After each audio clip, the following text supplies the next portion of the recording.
Bung Rocky, para pembela Jokowi ini kalau kita amati di media sosial langsung beraksi ini setelah OCCRP ya, ini Organized Crime and Reporting Project mempublikasikan Jokowi sebagai salah satu pemimpin terkorup di dunia.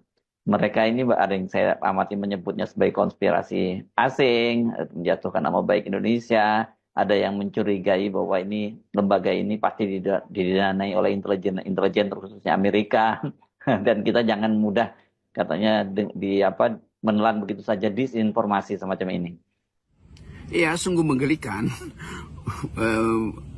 menonton atau membaca cara para pendukung mantan Presiden Jokowi membela diri atau membela Jokowi tentang penganugerahan prestasi korupsi Jokowi itu.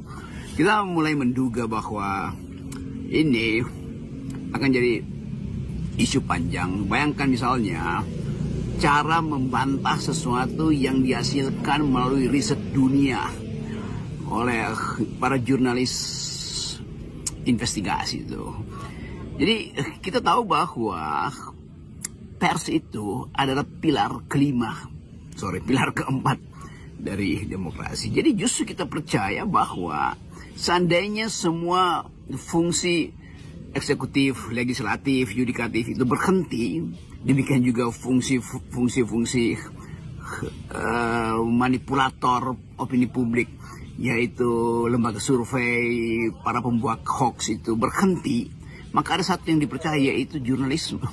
Itulah yang jadi pedoman demokrasi hari-hari ini itu. Jadi kalau begitu banyak pendukung atau yang disebut ternak Mulyono itu, saya sebutkan itu karena di situ saya kadang-kadang harus ngakak itu. Ada aja orang nemuin ternak Mulyono. Betul-betul mereka sekedar beternak isu tuh, tidak mampu beternak pikiran karena tak nampak di situ semacam bahkan satu sikap akademis untuk menunda komentar dungu. Kan itu yang terjadi. Jadi permainan isu hari ini pasti akan lebih lengkap lagi kalau kita nilai dari awal bahwa sensasi pasti akan muncul, tetapi selalu ada substansi yang dipakai secara sangat normatif atau bahkan secara determinatif oleh lembaga-lembaga yang kita sebut sebagai penuntun kemasukakalan pikiran dunia. Itulah para jurnalis investigasi tuh.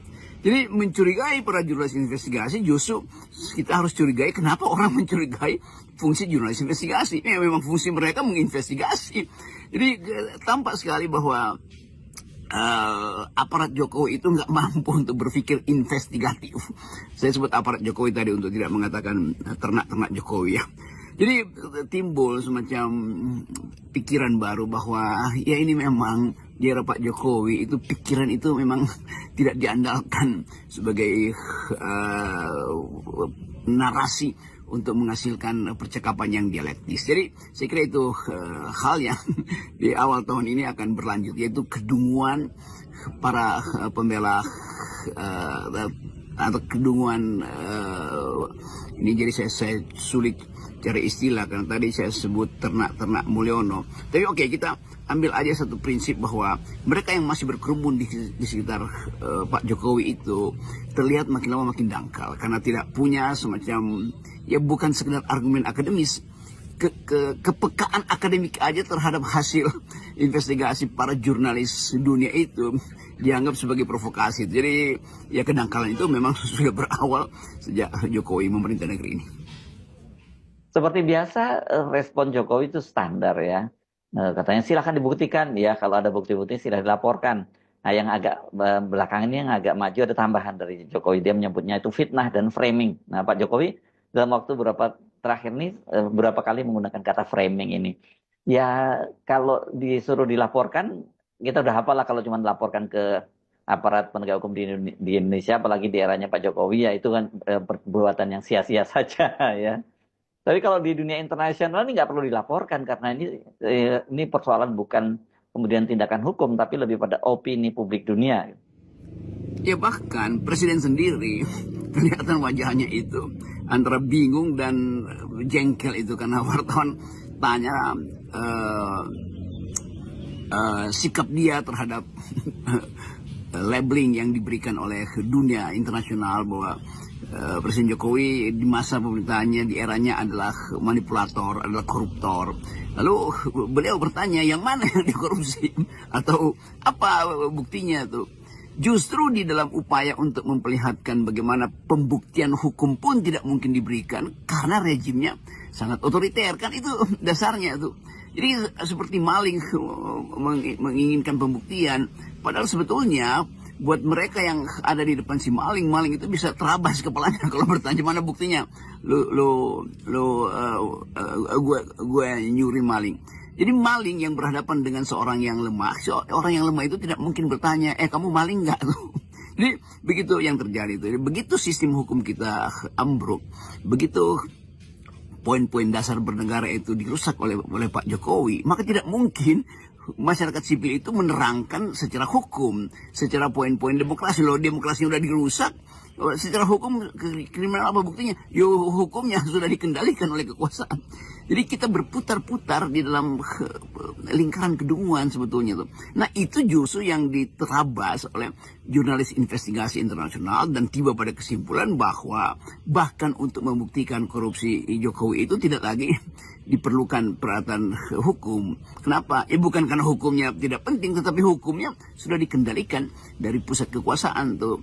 Dan itu yang menerangkan mengapa bagian paling penting dari negeri ini yaitu konstitusi dirusak oleh Jokowi melalui Mahkamah Konstitusi. Kan begitu cara berpikirnya tuh. Tapi ya kita nggak mungkin menagih cara berpikir yang serumit ini atau bahkan sesederhana ini bagi orang-orang yang beredar sekitar membuat bising itu. Ini ternak-ternak, sekali lagi kata ternak Jokowi ini saya kutip dari internet ya. Ternak-ternak ini sekedar noise, memproduksi noise, no voice, tidak ada voice di situ, tidak ada noise. Tapi oke, itu yang kita mau lihat sebetulnya di dalam kapasitas hari-hari ini. Terbitlah semacam keinginan untuk membuktikan. Nah, silahkan sebetulnya Pak Jokowi protes tuh sebagai mantan presiden. Kita tidak ingin Jokowi disesatkan oleh opini publik dunia tuh. Bagi mereka yang merasa bahwa itu penyesatan opini, Pak Jokowi mesti lakukan semacam tuntutan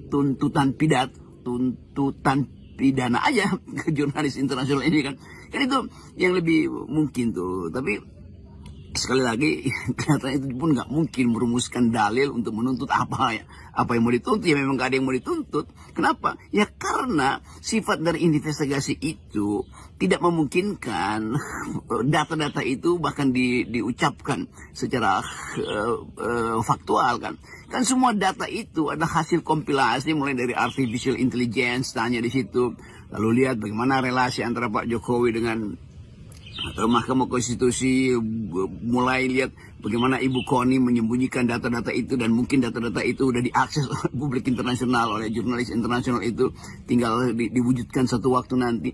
Jadi kesempatan kita untuk menghargai kerja jurnalisme itu justru yang membuat kita dianggap sebagai punya peradaban. Dan kita anggap bahwa jurnalisme internasional itu nggak punya kepentingan apa-apa atau kepentingan ideologis macam-macam. Mereka hanya menjadi pilar keempat demokrasi, yaitu mengucapkan kejujuran ketika tiga pilar lainnya dirusak. Dalam hal ini dirusak oleh Presiden Jokowi pada eranya. Walaupun Jokowi dan para pembelanya ini mencoba menafikan bahkan mendowngrade posisi RP, tapi kredibilitas lembaga ini di kalangan jurnalis investigasi dunia ini sangat dihormati. Karena mereka ini juga pernah mendapatkan penghargaan tertinggi di media ini, Pulitzer, dan bahkan juga sempat diusulkan itu untuk mendapatkan hadiah Nobel karena sepak terjangnya.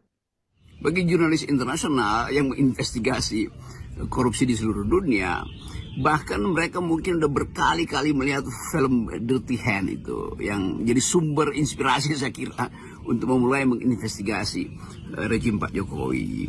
Dan kalau kita ingat ketika Dirty Hand itu dipublish, juga hal yang sama diminta buktikan. Loh, pembuktian itu di dalam imajinasi film itu, tapi kan itu imajinasi. Ya bagaimana membuktikan data-data itu kalau pengadilan itu dikuasai oleh rejim? Kan gak ada gunanya. Justru letihan itu menjadi semacam pengadilan imajinasi, pengadilan pikiran. Karena pengadilan faktual tidak mungkin dilakukan ketika rejim itu otoriter. Kan itu dasarnya. Demikian juga pengadilan rakyat. Kenapa nggak diadili di Indonesia? Di Indonesia pakai forum apa? Semua forum pengadilan yang harusnya menghasilkan keadilan itu dikuasai oleh Presiden Jokowi. Yang membatalkan ide tentang keadilan tuh. Yang tidak menghendaki ada orang yang mengkritik dia. Kan itu dasarnya kan. Ya, tapi kan udah dikritik mana-mana. Iya. Tetapi sebetulnya semua hal yang diperlihatkan oleh Presiden Jokowi sampai sekarang itu sekedar untuk menyelubungi tirai otoritarianisme dia itu, dan